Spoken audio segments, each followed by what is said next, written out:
এখন পরে হবে। এই দুজনের নাম ব্রহ্মচারী শ্যামল মহারাজ, ব্রহ্মচারী বলরাম মহারাজ। গেরুয়া কাপড় পরেছেন, এখনো সন্ন্যাস হয়নি, এখনো কয়েক বছর অপেক্ষা করতে হবে কারো কারো, বা কারো কারো শিগগিরই হবে। তার মধ্যে যদি কেউ ডিসিপ্লিন ব্রেক করে তাহলে হবে না। ডিসিপ্লিন ব্রেক মানে যদি সন্ন্যাস ধর্মের নীতি নিয়ম তিনি অমান্য করে তবে সন্ন্যাস দেবে না কলকাতার স্বামীজিরা। এত কঠিন নিয়ম আমার। তারপরে আমাদের গেরুয়া পড়তে হয়। আর দেখুন নাম কীর্তন দল ডেকে নিয়ে আসলাম সাথী, ওরাও গেরুয়া করি কীর্তন করি গেল। আর কীর্তন করি দেখি ঘরে ঢুকে সব প্যান্ট শার্ট করছে, খালি কলমিটি খাচ্ছে। এই হচ্ছে কীর্তনের দলের অবস্থা। তারাও কিন্তু গেরুয়া পড়ে, গেরুয়া পড়ি কীর্তন করি একেবারে নিচে গিয়ে কীর্তন করে 10,000 20,000 টাকা নিয়ে গেল। এই ঘরে ঢুকলো অমনি সব গেরুয়া পঠন বাদ দিয়ে প্যান্ট শার্ট পরলো, আবার একটু বিড়ি খাওয়া শুরু করলো। এই সমাজের অবস্থা। কৃষ্ণ ভক্ত হতে গেলে আগে সংযম পালন করতে হবে। সংনিয়মেন্দ্রিয় গ্রামং সর্বত্র সমবুদ্ধরঃ প্রাপ্নুবন্তি মামেব সর্বভূত হিতে রতঃ। সবাইকে সমানভাবে দেখতে হবে, কাউকে হিংসা করা যাবে না। সবাইকে সমানভাবে দেখো, তাহলে তিনি কৃষ্ণ ভক্ত হতে পারে। আজ লেখা আছে নিন্দা প্রশংসা সমজ্ঞান করতে হবে। কৃষ্ণ ভক্তকে নিন্দা প্রশংসা সমজ্ঞান করতে হবে। কৃষ্ণ ভক্তকে সুখ দুঃখ সমজ্ঞান করতে হবে। এইসব দাদা তাহলে কালিকানন্দ স্বামীজি যে মন্ত্র দিয়েছিলেন আপনাদের ভুল হয়ে গেছে, আপনারা অর্থ বুঝতে পারেন। উনি কিন্তু ঠিকই দিয়েছেন, আগে ওম, এই ওম শব্দটা দিয়েছিলেন, তারপরে শিবের কথা থাকতে পারে। কিন্তু কথা হচ্ছে ওই মন্ত্রে যা ছিল ওর আগেই কিন্তু কৃষ্ণ মন্ত্র ছিল, কিন্তু আপনাদের মাথা ধোলাই হয়ে গেছে। এখনো সময় আছে, এখনো কালিকানন্দ স্বামীজি যে মন্ত্র দিয়েছিলেন সেই মন্ত্র জপ করেন, সেই মন্ত্র জপ করেন। উনি ভুল করতে পারেন না, উনি একজন সন্ন্যাসী, উনি ভুল করেননি।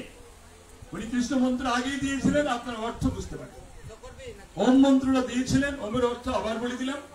ওমের মধ্যে বিষ্ণু আছে, ওমের মধ্যে কৃষ্ণ আছে। ওমকে ভাঙেন কি হয়? অ রস্যৌ আর মো। অতে কি হয়? অজ অর্থাৎ ব্রহ্মা। আর উতে কি হয়? উপেন্দ্র মানে বিষ্ণু। কালিকানন্দ স্বামীজি ওম মন্ত্র দিয়েছেন, ওর মধ্যে বিষ্ণু মন্ত্র আছে, ওর মধ্যে কৃষ্ণ মন্ত্র আছে, আর মধ্যে মহেশ্বর। এইবার কোথাতে এক গুরুদেব খেয়ে এসে আপনাদের বলছে এই ওই মন্ত্র তো শিব মন্ত্র দেশে ওতে হবে না, তোমাদের মুক্তি হবে না, আবার কৃষ্ণ মন্ত্র। আপনারা ভুল করেছেন, আপনারা ভুল করেছেন, একজন সন্ন্যাসীকে অবমাননা করেছেন। কালিকানন্দ স্বামীজির মতো একজন সর্বত্যাগী সন্ন্যাসীকে আপনারা চিনতে পারেননি, আপনারা চিনতে পারেননি আপনারা তাকে। আর এই মন্ত্রের অর্থ বুঝতে পারেননি। আর দীক্ষার সময় অতি অল্প সময় পাওয়া যায়, তো এত সময়ে সবকিছু বোঝানো সম্ভব হয় না, এটাও ঠিক কথা। অত সময়ে সবাইকে সবকিছু বুঝিয়ে দেওয়া সম্ভব হয় না। যাদের আগ্রহ থাকে, আমাদের বই পুস্তক পড়ে, স্বামীজিদের কাছে যাওয়া আসা করে, তারা আস্তে আস্তে এই মন্ত্রের অর্থ বুঝতে পারে। তারা লক্ষ টাকা দিলেও কালিকানন্দ স্বামীজির ওই মন্ত্র আর বাদ দেবে না। আমি 1 কোটি টাকা দিলেও তারা ওই মন্ত্র ত্যাগ করবে না। এরকম ভক্ত আছে, আমি নাম বলবো না। কালিকানন্দ স্বামী যে মন্ত্র দিয়েছিলেন, আপনি 1 কোটি টাকা দিয়েও তাদের মন দুর্বল করতে পারবেন না। ঠিকই, এখনো আপনাদের সময় আছে যারা এই ভুল পথে চলেছেন, এখনো ফিরে আসুন। কালিকানন্দ স্বামীজি যে মন্ত্র দিয়েছিলেন ওই মন্ত্র জপ করবেন। ওর মধ্যে কৃষ্ণ আছে, ওর মধ্যে বিষ্ণু আছে। এটা গীতার কথা। ওম মন্ত্রের ব্যাখ্যা আপনারা বুঝতে পারেননি, তাই এই ভুলটা আপনাদের হয়ে গেছে। আর অন্যরা এসে ওই ভুল। আর কিছু লোক আছে সমাজে হিংসা ছড়াচ্ছে, মানে এই ছাড়া কিছু নাই। হিংসা হিংসা। সাধু সাজছে, মালা তিলক নিচ্ছে, গেরুয়া বসন করছে, কিন্তু হিংসা যাচ্ছে না মুখে। এই শিব আর কৃষ্ণ নিয়ে যারা হিংসা করে তারা নরকগামী হবে এমন লেখা আছে। শিব আর কৃষ্ণকে নিয়ে যারা হিংসা করে, শিব বড় না কৃষ্ণ বড়? শিবকে আপনি কয় বছর সাধনা করেছেন, আর কৃষ্ণকে পাওয়ার জন্য কত বছর সাধনা করেছেন? শিব আর কৃষ্ণ কিন্তু অভিন্ন, শিব আর কৃষ্ণ অভিন্ন। বাংলা ভাগবতে লেখা আছে, যারা পড়তে পারেন পড়ে দেখবেন। ব্রহ্মা বিষ্ণু মহেশ্বর এক জ্ঞানবান, এই তত্ত্ব যেই জানে সেই ভাগ্যবান। আর ভেদ দৃষ্টি করে সদা জ্ঞানহীন জন, ঈশ্বরের তত্ত্ব তার নাহি নিরূপণ। ভেদ দৃষ্টি কারা করে? জ্ঞানহীন জন। বলছি জ্ঞানহীন জন। ওই যে আপনাদের কাছে এসে বলেছে ওই শিব মন্ত্রে মুক্তি হবে না, ওই লোককে ডেকে নিয়ে আসেন আমার সামনে। আমি বুঝাই দেবো ঠিক করে। আগে মন থেকে হিংসা ত্যাগ করুন, তারপরে বৈষ্ণব সাজেন। বৈষ্ণব সাজাও তো সহজ, কিন্তু বৈষ্ণব কারা হতে পারবে? এইবার বৈষ্ণব ব্যাখ্যা শোনেন। তৃণাদপি শুনিছেন, এর অর্থ কি? তৃণের মতো নিচু হতে হবে, পায়ের তলায় পড়ে থাকতে হবে। তৃণাদপি শুনিছেন, সবার পায়ের তলায় পড়ে থাকতে হবে, ঘাট যেমন পায়ের তলায় পড়ে থাকে ওই রকম নত হতে হবে। তৃণাদপি শুনিছেন তরুরীব সহিষ্ণুনা, তার মানে গাছ যেমন সহ্য করে। গাছকে আপনি দা দিয়ে কোপান, ও কিছু বলে না, ওর ফলগুলো পেড়ে নিয়ে আসেন, ও বলবে না যে আমার ফল তোমরা নিও না। গাছ শুধু মানুষের সেবাই করে যাচ্ছে, কাঠ দিয়ে, ফল দিয়ে, ফুল দিয়ে মানুষের সেবাই করে যাচ্ছে এই গাছগুলো, তাই না? ছায়া দিচ্ছে, ফল দিচ্ছে, ফুল দিচ্ছে, আবার ভালো কাঠগুলো কেটে লোকে ফার্নিচার বানাচ্ছে। তাহলে গাছ আমাদের কত মঙ্গল করছে। বলা হচ্ছে তৃণাদপি শুনিছ না, ওই ঘাসের মতো নিচু হতে হবে, মাথা নত করতে হবে। তরুরীব সহিষ্ণুনা, ওই বৃক্ষের মতো সহ্য গুণ থাকতে হবে। অমানিন মানদনা, যাকে কেউ সম্মান করে না তাকে সম্মান করতে হবে। অমানিন মানদনা কীর্তনিয়া সদাহরি, আর সর্বদা হরি নাম করতে হবে। এই হচ্ছে বৈষ্ণবের লক্ষণ। বৈষ্ণব হইতে বলো মনে ছিল 7, আর তৃণাদপি শ্লোকেতে পড়ে গেল 5। অর্থাৎ তৃণাদপি শুনিছ, এই শ্লোকটিতে মানতে না পারেন তাই বৈষ্ণবের খাতার থেকে নাম কাটা যাবে, এই এর অর্থ। তৃণাদপি শুনিছে না তরুরীব সহিষ্ণুনা, আমানিন মানদেন কীর্তনিয়া সদাহরি।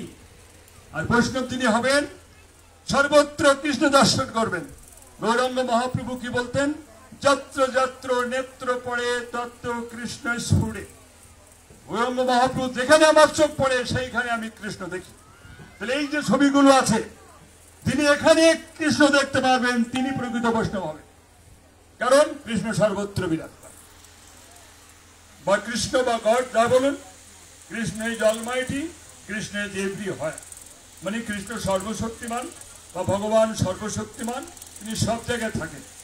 সব জায়গায় যদি থাকেন তাহলে এই ছবিটার মধ্যে আছে, এই ছবিটার মধ্যে কৃষ্ণ আছে, কিন্তু দেখার ক্ষমতা আপনার নেই। দেখার ক্ষমতা আপনার নেই। যেখানে চোখ পড়বে সেইখানে কৃষ্ণকে দেখতে হবে। তাহলে এখানে আপনি কৃষ্ণ দেখতে পাবেন। আর যদি দেখতে পাবেন না, তার সেই জ্ঞান এখনো হয়নি। হয়তো গৌরাঙ্গ মহাপ্রভুর কথা, যেখানে চোখ পড়বে সেখানে কৃষ্ণ দেখবে। তাই এ কথা কেন বললাম? যে আপনারা কিছু লোক কালিকানন্দ স্বামীজির এই মন্ত্রের অর্থ বুঝতে পারেন, তার জন্য তার সেই মন্ত্র ত্যাগ করে আপনারা অন্যের আবার গ্রহণ করেন। কিন্তু মনে করে এই সঙ্গে সন্ন্যাসীরা সর্বস্ব ত্যাগ করে দেশ ও জাতির সেবার জন্য ঘুরে বেড়াচ্ছে। তারা একদিকে ধর্ম প্রচার করে কিন্তু হিংসা প্রকাশ করে না। তারা গীতার কথা প্রচার করে। এই গীতায় কি লেখা আছে? যে যথা মাং প্রপদ্যন্তে, চতুর্থ 11 নম্বর শ্লোক। যদি পারেন তো হয়তো মোবাইলে সেভ করে নেন, না খাতায় কলমে লিখে নেন। চতুর্থ 11 নম্বর শ্লোক কি বলা হচ্ছে সেখানে? जो भक्त जिस प्रकार से मैं भजता है, मैं उनकी उसी प्रकार से भजता हूँ। हे अर्जुन, मनुष्य सभी प्रकार के मेरे मार्गों का अनुसरण करते हैं। माने की जे आमाके जे भावे जे नामे डाके मनुष्य सकल सब पथे आमाते आसते पारे। ताहले God is one, he has many names and forms। তিনি এক, আর হিন্দুরা তার বহু রূপ কল্পনা করেছে, তার বহু নাম কল্পনা করেছে। যেমন আপনারা অষ্টোত্তর শতনাম নামে একটা বই নিশ্চয়ই জানেন, 108টা নাম তাতে লেখা থাকে, তাই তো? অনেকেই তো জানেন মনে হয়। তো সেখানে 108টা নাম আছে, ভগবানের 108টা নাম। কিন্তু আবার বলা হচ্ছে, একবার বলা হচ্ছে 108টা নাম, আবার বলা হচ্ছে কি অনন্ত কৃষ্ণের নাম অনন্ত মহিমা, নারদ আদি ব্যাস দেবে দিতে নারী সীমা। বলছি কৃষ্ণের এত নাম, এত অসংখ্য নাম, নারদ ব্যাস দেবে তার সীমা করতে পারে। আবার বলা হচ্ছে 108টা নাম, তাহলে আবার বলছে তার নামের সীমা নেই। ওই কৃষ্ণের একটি নাম কিন্তু শিব, কৃষ্ণের একটি নাম কিন্তু রাম। এইবার একটি সত্য কথা বলে দিই, যখন শ্রীকৃষ্ণ বিশ্বরূপ ধারণ করেছিল, বিশ্বরূপের ছবি কেউ কেউ দেখেছেন? বিশ্বরূপ, কৃষ্ণের বিশ্বরূপের ছবি কেউ দেখেন নাই? কেউ দেখেন না? ছবি হাত তোলেন। হ্যাঁ, অনেক গীতায় তো আছে। আচ্ছা, কৃষ্ণ তো আগে একা ছিলেন। যখন বিশ্বরূপ ধারণ করছেন তখন দেখা যাচ্ছে কৃষ্ণের এদিকে শিব, এদিকে কালী, এদিকে দুর্গা। তাহলে কৃষ্ণ সবাইকে নিয়ে বিশ্বরূপ ধারণ করেছিলেন, একা করতে পারেননি। যদি কৃষ্ণের বিশ্বরূপ না দেখে থাকেন, কোন কোন গীতা দেয়া আছে দেখবেন, এইদিকে এক মাথা, এদিকে এক মাথা, এদিকে এক মাথা, এদিকে দুর্গা, কালী, শিব, লক্ষ্মী, সরস্বতী, মানে অনেক একক একতা, অনেক দেব দেবীকে নিয়ে তিনি বিশ্বরূপ ধারণ করেছেন। তাহলে সব জায়গায় কৃষ্ণ ছিলেন, সব জায়গাতে কৃষ্ণ ছিলেন, কিন্তু আপনারা সেটা বুঝতে পারেন না। আপনাদের কিছু মানে হিংসা শিখায়, এরকম কিছু অজ্ঞ গুরুদেবেরা এই গ্রামে গঞ্জে ঘুরে মানুষের মধ্যে হিংসা প্রবেশ করা। ফলে কি হচ্ছে, ওই যেমন গুরু তেমন শিষ্য হচ্ছে। অর্থাৎ গুরুদেবের মধ্যে হিংসা, আর হিংসার কথা ও লোকদের মধ্যে প্রচার করছে। আবার সে তারা বলছে কি, না এর ছোঁয়া খাওয়া যাবে না, ওর ছোঁয়া খাওয়া যাবে না, ওর ছোঁয়া খেলে আমার জাত যাবে, ওর ছোঁয়া খেলে আমার জাত যাবে, ওর ছোঁয়া খেলে আমার জাত যাবে, এইসব শিখাচ্ছে। কৃষ্ণকে এইসব শিখাইছিলেন, শ্রীকৃষ্ণকে সব শিখাইছিলেন। যখন কৃষ্ণ ওই যে যাতে কুরুক্ষেত্র যুদ্ধ না হয় একটা মীমাংসা করতে গিয়েছিলেন, মীমাংসা, ওই দুর্যোধন দুঃশাসন মানে নাই, কৃষ্ণকে অপমান করে দিল। তখন কৃষ্ণ কোথায় গিয়েছিলেন? কার গিরি গিয়েছিলেন কেউ বলতে পারেন? বিদুরের ঘরে গিয়েছিলেন। বিদুরের বউ কৃষ্ণ তার ঘরে এসেছে, তিনি ভাবে বিভোর হয়ে গেছেন, কৃষ্ণকে একটা কলা খাওয়াবে। কলাটা ছুলেছে, কলাটা ছুলে আমরা কি খাই? শ্বাসটা খাই না, আর খোসাটা ফেলে দিই। আর বিদুরের বউ ভাবে বিভোর হয়ে গেছে, উনি বলেছেন কি, ওই শ্বাসটা ফেলে দিয়ে খোসাটা কৃষ্ণকে দিয়েছে খাই, ভক্তি করে দিয়েছে। যে শ্রীকৃষ্ণ কিন্তু খোসা চিবাচ্ছে। শ্রীকৃষ্ণ কিন্তু বলেন নাই তুমি একই করছো, আমাকে খোসা খাইতে দিচ্ছ কেন, আমাকে তো কলার শ্বাসটা খাইতে দিলে না, বলে নাই কৃষ্ণ। সে খোসাটা খাইতে দিচ্ছে, শ্বাসটা ফেলে, তার এই মানে সে ভাবে বিভোর হয়ে গেছে, ভাবের সম্বন্ধ, সেই খোসা চিবাচ্ছে কৃষ্ণ, খোসা চিবাচ্ছে। কৃষ্ণ তো তখন বলেন নাই এই তোমারটা খাও না। আর দ্রৌপদীর নাম ছিল দ্রৌপদী, পঞ্চপাণ্ডবের বউ ছিল দ্রৌপদী। দ্রৌপদী যখন রান্না করত, দ্রৌপদী তার ব্রাহ্মণের বউ ছিল না, দ্রৌপদী ছিল ক্ষত্রিয়ের বউ। দ্রৌপদী যখন রান্না করতো, মহাভারত পড়লে দেখা যাচ্ছে যত মুনি ঋষি তপস্বী সব দ্রৌপদী রান্না খাইছে। আর এখনকার এত বড় বড় সব হয়েছে, এই তোর রান্না খাবো না, তোর রান্না খাবো না, তুমি রান্না করতে খাবো, তুমি মাছ, তুমি এখন নিরামিষ, তোমার রান্না খাবো না। তাহলে মুনি ঋষিরা খেয়েছে বলে সমাজ থেকে আরো বিভক্ত। আর প্রণবানন্দজি কি করেছিলেন? এই প্রণবানন্দজিকে এখনো চিনতে পারেন নাই আপনারা, এখনো চিনতে পারেন নাই। লোকে বলে উনি তো মানুষ, উনি আবার ভগবান। হ্যাঁ, কৃষ্ণ মানুষ রূপে জন্মগ্রহণ করেন নাই, রাম মানুষ রূপে জন্মগ্রহণ করেন নাই। এটা আমি চ্যালেঞ্জ করে বলতে পারি, কৃষ্ণ যতদিন বেঁচে ছিলেন সারা জীবন যুদ্ধ বিগ্রহ করতে হয়েছে। পূজা নেবেন কখন? তখন কৃষ্ণকে পূজা করেছে এমন উদাহরণ খুব কম। কারণ কি? কারণ জন্মের পর জেলখানায় তার জন্ম হলো, আর সেখান থেকে চলে গেলেন ওই যে নন্দরাজার বাড়িতে দিয়ে আসা হলো, সেখানেও তার শত্রু লেগে গেল। যখন কৃষ্ণ শিশু, তখন তার শত্রুকে পুতনা তাকে দুধ খাইয়ে মেরে ফেলবে, ও তার শত্রু, কৃষ্ণ তাকে মেরে ফেলবে। তারপর অঘাসুর, বঘাসুর, ধেনুকাসুর, কত অসুরকে মারতে শ্রীকৃষ্ণের ওই 10 বছর 8 মাস কোনোদিন শ্রীকৃষ্ণের ভালো যায়নি। 10 বছর 8 মাস বৃন্দাবনে ছিলেন, কোনোদিন ভালো যায়নি। প্রতিদিন তার শত্রুর সাথে যুদ্ধ করতে হচ্ছে, অঘাসুর, বঘাসুর, ধেনুকাসুর, এগুলো বধ করতে হয়েছে। এইগুলো কীর্তনে কেউ বলছে না, পরিষ্কার বলতে পারে। কীর্তনে কি বলছে? ওই গোপীদের কথা, রাধার কথা, এর বস্ত্র ধরে টানিছে কৃষ্ণ, ও দই চুরি করছে, এর দই নিয়ে চুরি খাচ্ছে, এই সবগুলো প্রচার, যার ফলে শ্রীকৃষ্ণের যে বীরত্ব সেটা প্রচার হয়। ফলে ওই শ্রীকৃষ্ণ প্রেম করেছিল, এইসব কথা বলা হচ্ছে। কিন্তু মনে রাখতে হবে, মাত্র 10 বছর 8 মাসের একটা শিশু, মাত্র 10 বছর 8 মাসের একটা শিশু কৃষ্ণ বৃন্দাবনে ছিল, তার সাথে মহিলাদের কোনো খারাপ সম্পর্ক হয়? হতে পারে? 10 বছরের একটা শিশু, কিন্তু কীর্তনীয়রা যারা কীর্তন করে তারা সেইভাবে কীর্তন করে। যে ছবিগুলো তৈরি করা হয়, যে 10 বছরের শিশু দেখানো হয় না, দেখানো হয় এক যুবক ছেলেকে আর একটা যুবতী মেয়েকে সাজিয়ে গলা জড়িয়ে রাধা কৃষ্ণ রাধা কৃষ্ণ, যার খুশি সে তেমন বানাচ্ছে, যার খুশি সে তেমন বানাচ্ছে। আমার কাছে খিল হরিবংশ নামে একটা শাস্ত্র আছে, বেদব্যাসের লেখা, সেখানে কৃষ্ণের ছবি আর রাধা কৃষ্ণের ছবি কিভাবে দেওয়া আছে আমি বলছি। একটা কদম গাছতলায় বাচ্চা শ্রীকৃষ্ণ বাঁশি বাজাচ্ছে, আর রাধা অনেক দূরে দাঁড়িয়ে ঘন্টা দিয়ে রাধা দূরে দাঁড়িয়ে শুনছে। এই হচ্ছে বাস্তব পক্ষে শ্রীকৃষ্ণ রাধার ছবি। জাগতিক জগতে রাধা কি ছিল? কৃষ্ণের মামি ছিল, কিন্তু কৃষ্ণের মামি জাগতিক জগৎ। এর অনেক আধ্যাত্মিক ব্যাখ্যা টাখ্যা করে অনেকে অনেক কথা বলবে, যাই হোক এ ব্যাপারে আমি আর বেশি এগোবো না। এইভাবে রাধা কৃষ্ণের ছবিগুলো তৈরি করা হচ্ছে, যার যেমন খুশি একেবারে বুকি বুক দিয়ে হাতে হাত দিয়ে গায়ে ধরে দিয়ে এরকম। আচ্ছা, আপনারা যারা স্বামী স্ত্রী, স্বামী স্ত্রী কি গলা জড়িয়ে একটা ছবি তুলে টানিয়ে রাখেন? আপনারা বলেন তো। হ্যাঁ, মনে করেন না আমার ছেলে মেয়ে বড় হচ্ছে, ওরা দেখলে তখন তো খারাপ বলি তো। এজন্য যারা আপনারা স্বামী স্ত্রী তারাও গলা জড়িয়ে একেবারে একটা ছবি তুলে কখনো টানিয়ে রাখেন না, কারোর বাড়িতে আমি দেখি না।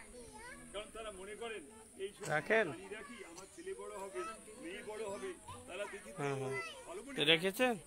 এই সেন্সটা আপনাদের আছে, এই সেন্সটা আপনাদের আছে। কিন্তু রাধা কৃষ্ণের ছবিটি একেবারে গলা জড়িয়ে তৈরি করা হচ্ছে, আর সেইগুলো এখানে ওখানে পোস্টার মেরে তাড়ানো হচ্ছে। এগুলো তো আসলে দেখলেও মানুষের মনে সুচিন্তা আসে কিনা আমি জানি না। এগুলো দেখলে কয়টা যুবক ছেলে কয়টা যুবতী মেয়ের মনে সুচিন্তা আসবে? কিছু ছেলে মেয়ে বলা শুরু করেছে কৃষ্ণ প্রেম করতে পারে, আমরা প্রেম করলে দোষ কি, এরকম বলা শুরু কত লাগে। এগুলো অপপ্রচার, এগুলো অপপ্রচার। এই অপপ্রচার থেকে রক্ষা পেতে হবে, অপপ্রচার থেকে রক্ষা পেতে হবে। আমার হয়তো তিলক নাই, আমার গলায় তুলসীর মালা নেই, স্বামীজি তো কৃষ্ণ ভক্ত না, এই তো। কিন্তু আমরাও কৃষ্ণের পূজা করি, আমাদের মন্দিরে মন্দিরে কৃষ্ণ পূজা হয়, এটা শুনে রাখবেন। কৃষ্ণ কথা বলি। যদি প্রশ্ন করেন স্বামীজি আপনি তিলক কাটেননি কেন, আপনার গলায় কেন তুলসীর মালা নেই? এই যে গীতা আছে, গীতার কোন শ্লোকে লেখা আছে বলেন তিলক কাটতে হবে আর তুলসী মালা নিতে হবে? এই যে গীতা, যদি কেউ বলতে পারেন এখনই নেন গীতা, যে এই শ্লোকে আছে তিলক কাটতে হবে আর তুলসী মালা নিতে হবে। দেখেন এই যে গীতা আছে, দেখেন আপনার দেখাতে পারে গীতার কোন শ্লোকে লেখা আছে তিলক কাটতে হবে আর তুলসী মালা নিতে হবে কৃষ্ণ ভক্ত হয়ে।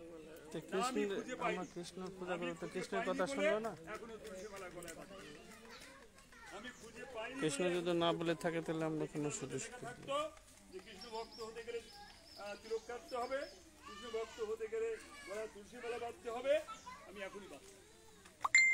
কিন্তু আমিও একজন কৃষ্ণের ভক্ত। আমি কিভাবে ভক্ত? গীতায় যে লেখা আছে সেগুলো পালন করি। যে কৃষ্ণ ভক্ত হতে গেলে সংযম পালন করতে হবে, আমরা সেই সংযম পালন করি। আমরা তো মানে সংসার জীবনে প্রবেশই করি নিয়ম বেন্দ্রে গ্রামক, গ্রাম ক্রোধ লোভ মদ মোহ মাৎসর্যকে আমরা সংযত করে তবে তো আমরা সন্ন্যাসী হয়েছি। এই যে গীতার কথা মানছি। আর সর্বত্র সমবুদ্ধায়াহ, সবকে সমান চোখে দেখতে হবে। আমাদের চোখে জাতি ধর্ম নির্বিশেষে সর্বশ্রেণীর মানুষকে এই সেবাশ্রম সেবা করে। যখন আমরা মেডিকেল ক্যাম্প করি তখন জাতি ধর্ম নির্বিশেষে সর্বশ্রেণীর মানুষকে আমরা সেবা করি। তখন তো আর বলি না তুমি কোন জাত, তুমি কোন জাত, না, তো বলা হয় তুমি কোন ভক্ত এলেও বলা হয়। আমাদের মঠে যে কোনো আশ্রমে লোকে প্রসাদ পায়, হাজার হাজার লোকে পুরো, কেউ কেউ যদি লুঙ্গি পরেও বসে তা আমরা জিজ্ঞাসা করি না যে তুমি কোন জাত, তুমি কোথা থেকে আসো, নো, জিজ্ঞেস করি। জাতি ধর্ম নির্বিশেষে মানুষের সেবা করো, এতে এই যে গীতা লেখা আছে। যারা কৃষ্ণ ভক্ত হবে সর্বত্র সমবুদ্ধায়াহ, সবাইকে সমান দেখবে, তবে সে কৃষ্ণ ভক্ত হবে। আর তুই কৃষ্ণ ভক্ত হবে নিন্দা সমালোচনা সমজ্ঞান করতে হবে। তার একটু গালাগালি দিলেও তার গায়ে লাগবে না, নিন্দা করলেও গায়ে লাগবে না, প্রশংসা করলেও আনন্দিত হবে না। আমাদের গালি দেন, আমাদের গায়ে লাগবে, আমাদের গালি দেন, আমাদের গায়ে লাগবে, আমাদের চামড়া পুরো হয়ে গেছে। এই গালি লাগে না, গালাগালিকে আমরা পুরস্কার মনে করি। আর শোনেন, সন্ন্যাসীদের প্রশংসা শুনতে নেই, সন্ন্যাসীদের প্রশংসা শুনতে নেই। আপনার নিন্দা করলে শুনবো, গালাগালি দিলে শুনবো, প্রশংসা এই হচ্ছে কি তার কথা। আমরা এইগুলো মেনে কৃষ্ণ ভক্ত হয়েছি। হরি হরি বাবা, গীতার আদেশগুলো মেনে মেনে কৃষ্ণ ভক্ত হয়েছি। আর আপনারা যারা বলেন কৃষ্ণ ভক্ত হয়েছি, হয়তো শোনেন, এইবার গল্প করবেন না। আমি কিন্তু তিলক মালা নিন্দা করি না, তিলক মালা নিন্দা করছি না। আমাদের গুরু মহারাজের গায়ে কত কত গাছি মালা আছে দেখেন, আপনাদের আর কয়টা মালা আছে? আর ঠাকুরের গলায় মনে হয় দেখো 1 2 3 4 5 7, আবার তুলসীর মালা মনে হচ্ছে, আবার রুদ্রাক্ষের মালা, কত গাছি মালা আছে, আরো আছে, এইখানে একটা আছে, এইখানে একটা আছে, এইখানে একটা আছে, এইখানে এতগুলো মালা। তারপরেও উনি কি বলছেন? ধর্ম নেই মালায় ঝোলায়। অর্থটা একবার বুঝতে হবে, ধর্ম নেই মালায় ঝোলায় বলছেন, নিজে এতগুলো মালা পড়ি তাই বলছেন ধর্ম নেই মালায়। এটার অর্থ কি? অর্থাৎ যদি নিজের কাম, ক্রোধ, লোভ, মদ, মোহ এগুলো যদি বশীভূত না করা যায়, তবে ওই মালা ঝোলার তিলক নিয়ে কিচ্ছু হয়। এটার অর্থ তাই। আপনি ইন্দ্রিয় সংযম পালন করেছেন, জীবনে কোনোদিন তার মা মুখে একটু মাছ দিতে পারেন, মা যেই শোয়াইছে বমি করে দিছে, আর কেউ খাবে। আলু সিদ্ধ আর ডাল ভাত খেয়ে কি তার দেখেন, চেহারা দেখেন। 10-12 জন লোকের গুন্ডা পান্ডা দমন করে দিয়েছেন একবার, যেমন কৃষ্ণ গুন্ডা পান্ডা দমন করেছেন, অমনি তার জীবনীতে আছে বেলগাছ আছে। তাহলে বেলপাতা নেন, ঠিক রামচন্দ্র বেলপাতার ব্যবস্থা গেছে। এইবার একটা কথা বলি, শেষ করছি। রামের ছবি আপনারা দেখেছেন, রামচন্দ্রের কি বলছে শোনেন না কেন? রামচন্দ্রের ছবি দেখেছেন? বাচ্চাদের একটু কথা বলা বা কান্নাকাটিটা বন্ধ করান। রামচন্দ্রের কোন ছবিতে দাড়ি গোপ নাই। রামচন্দ্রের চেহারা খুব ভালো, অ্যাট্রাকটিভ চেহারা। আর রামচন্দ্রের হাতে একটা অস্ত্র আছে, তার নাম কি? ধনুর্বাণ। আমার কথা বুঝতে পেরেছেন তো? রামচন্দ্রের চুল লম্বা আছে, দাড়ি গোপ নাই, চেহারা খুব ভালো, হাতে একটা অস্ত্র, তার নাম ধনুর্বাণ। ওই রামই আবার কৃষ্ণরূপে জন্মগ্রহণ করেছে, তখন একটু পরিবর্তন হয়েছে, কিন্তু অনেকগুলো পরিবর্তন হয়। শ্রীকৃষ্ণের কোন ছবিতে দাড়ি নাই, কিন্তু চুল লম্বা আছে। কৃষ্ণের চুল লম্বা আছে, দাড়ি গোপ নেই। আর শ্রীকৃষ্ণের চেহারা খুব অ্যাট্রাকটিভ, চেহারা দেখলেই তাকে পুজো করতে ইচ্ছা, ভালো লাগে। আবার শ্রীকৃষ্ণের একটা অস্ত্র কিন্তু আছে, সেটা হয়তো আপনি ভুলেই গেছেন। বাঁশি দেখতে দেখতে, বাঁশি অস্ত্র হয়, দেখতে দেখতে শ্রীকৃষ্ণের যে একটা অস্ত্র ছিল, সেটা তো অনেকেই ভুলে গেছে। অস্ত্রের নাম বলেন? সুদর্শন চক্র। অস্ত্র সুদর্শন। ভুলে গেলে কি করে হবে? আমি কৃষ্ণ সুদর্শনধারী, নহি আমি বনমালী গোপিকা রামন, নহি আমি রাধিকার চরণ ধারণ। এসব বিরাট এক বীরত্ববান্ধব কবিতা আছে, বলতে গেলে অনেক সময়। শ্রীকৃষ্ণ হিন্দুদের গালি দিচ্ছে এখন, শ্রীকৃষ্ণ হিন্দুদের গালি দিচ্ছে। গালি দিচ্ছে কেন? যে আমি যে একজন বীর সেনাপতি, বড় যোদ্ধা ছিলাম, দ্বারকা রাষ্ট্র আমি প্রতিষ্ঠা করেছি, ধর্ম সংস্থাপন করেছি, আমি দৈত্য দানব অসুর বধ করেছি, আর তোরা সেগুলো ভুলে দিয়ে আমি রাধার সাথে প্রেম করেছি, এলা নিয়ে মাতে থাকে না আপনারা, ওর নড়ি চুরি করছি, এই সব তোরা কীর্তন করছি। সত্য কথা না এটা? প্রতিটা বাড়ি বাড়ি অস্ত্র রাখবে। আজও হিন্দুরা গান করে তুমি ননি চোর। যদি আপনারা ভগবানকে চোর বানান, তাহলে অন্যরা কি বলবে? অন্যরা কি বলবে? তোমাদের ভগবান চোর, এই তো বলবে, বলবে না? আপনারই তো গান করেন। আমি অনুরোধ করি যারা ছেলে মেয়েদের গান শিখান, তুমি ননীশ্বর একটা গানের মধ্যে একটা কথা, ওই গানটা শেখাবেন। ভগবানকে চোর বানালে ভগবান আপনাদের কি আশীর্বাদ? ভগবান কি করে চোর হয়? ভগবান যে হবে সব জিনিস তার। চোর হয় তখন পরে দ্রব্য না বলিয়া লইলে চুরি করা। যদি কৃষ্ণ ভগবান হন, সব জিনিস তার, ওটা তার জিনিস নিলে সে চুরি করা হবে কেন? কিন্তু আপনার তাকে চোর বানান। এই জন্য কৃষ্ণের আশীর্বাদ পাওয়া যাচ্ছে না। এই জন্যে ভেড়ার পালে পরিণত হয়েছে, হিন্দু ভেড়ার পাল। এই করো আর পালাও পালাও পালাও পালাও, ঘর বাড়ি থেকে পালাও। এবার কেন? ওই কৃষ্ণের শক্তি আপনারা গ্রহণ করেন। আমরা দুর্গা পূজা করেন, দুর্গার শক্তি আপনারা গ্রহণ করেন। কেননা দেখেন বাড়ি বাড়ি গেলে দেখা যায় এখন ফ্রিজ আছে, দামি দামি টেলিভিশন আছে, খাওয়ার খাটগুলো খুব গদিওয়ালা, সবকিছু আছে। তারা দুর্গা পূজা করে, দুর্গার হাতে বললাম, কালী পুজো করে, কালীর হাতে খড়গ, তারপর শ্রীকৃষ্ণের সুদর্শন, শিবের ত্রিশূল। तुम शक्ति के पुजारी है। अब देखो श्री कृष्ण के हाथों में सुदर्शन चक्र, दुर्गा माता के हाथ में 10 प्रकार के अस्त्रों और काली माता के हाथ में रक्ताक्त खड़गो, शिव जी को हाथ में त्रिशूल, तुम शिक्षा ग्रहण करेंगे। यही महाशक्ति को साधना करने से मनुष्य को भी दुर्बल बन सकता है। মানে এই শক্তি সাধনা করে অস্ত্রধারী কৃষ্ণের পূজা করে মানুষ কি দুর্বল হতে পারে? আর কালীর পূজা করে তোমরা দুর্বল হতে পারো না, তোমরা দুর্বল। তারা দিলেই হেই করে করে যাচ্ছে, মুখে দাঁড়াচ্ছে না, ঘাড়ার পলে দুর্বল কেন? কেননা তারা শ্রীকৃষ্ণের বীর অস্ত্র শস্ত্র কিছু নাই, তে দুর্বল হবে না কেন? গ্রহণ করে বৃন্দাবনের প্রেম কীর্তন কীর্তন হচ্ছে, সব জায়গায় যাচ্ছি, ওই 30,000 টাকা নিয়ে 40,000 টাকা নিয়ে যাচ্ছে। কীর্তন একবার খুব কান দিয়ে শুনলাম, এক কথা বারবার বারবার বলে কীর্তন করি বা আর সবাই শিখে আবার যাই হোক, সেই জন্য লাস্ট কথা, যারা কালিকানন্দ স্বামীজিকে অপমানিত করে আবার অন্য কোনো গুরুর পাল্লায় পড়ে গেছেন, ওগুলো ত্যাগ করে। আবার কালিকানন্দ স্বামীজি যে মন্ত্র দিয়েছিলেন, যদি মনে না থাকে আমি আবার বলে দেবো, আমি আবার ঠিক করে দেবো, যাতে আপনার কৃষ্ণ মন্ত্র আছে। যদি সন্দেহ থাকে আমার কাছে আসবেন, আমি আবার ঠিক করে দেবো। কালিকানন্দ স্বামীজি কি মন্ত্র দিতেন আমি জানতাম, তিনি ভুল কিছু বলেন, কিন্তু আপনার অর্থ না বুঝে এই ভুল পথে চলে গেছে। এখনো সংশোধন করার সময় আছে। এখন এবার বলো গুরুজি মহারাজ জি কি জয়, স্বামী প্রণবানন্দজি মহারাজ জয়, সনাতন হিন্দু ধর্ম কি জয়। এবারে একটু উলুধ্বনি দেন মায়েরা, শঙ্কর ধ্বনি করে শঙ্কর ভূদান, শঙ্কর ভূদান।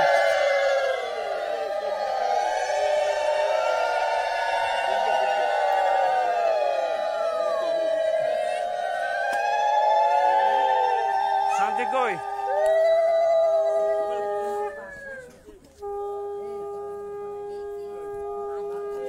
দেখি বাবা, দেখি।